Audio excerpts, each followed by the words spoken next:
In a world that is just so unpredictable, so overwhelming at times, how do you build an inner calm, a kind of fortress inside yourself that nothing and no one can tear down? Today, we're digging into an ancient philosophy that feels like it was built for our modern, chaotic world, Stoicism. And this isn't some dusty, abstract theory. For the Greeks and Romans, this was a hands-on toolkit, literally an art of life, designed to get you through the toughest times. So, let's just start with the big question, the one Stoicism really tries to answer.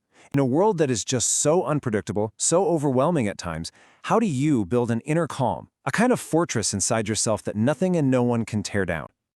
You see, for the Stoics, philosophy wasn't some boring subject you debated in a classroom and then just forgot about. No way. It was the user manual for being human.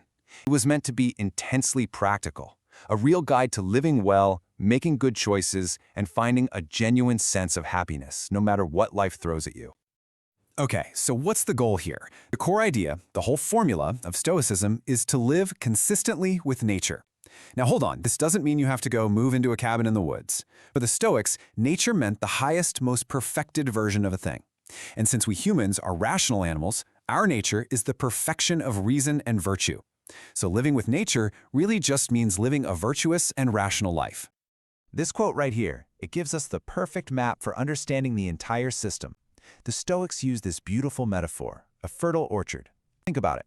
Ethics, that's how we should act, is the ultimate goal, right? The delicious fruit. Physics, which is our understanding of the world, are the tall trees that actually produce that fruit. And logic, well, logic is the strong, protective wall around the whole thing. So the crucial takeaway is that you can't have one without the others. They're all connected. That wall of logic protects our thinking from falling into error. The trees of physics give us a solid, grounded understanding of reality. And only then, when those are in place, can we actually harvest the fruit of ethics, which is a good and happy life.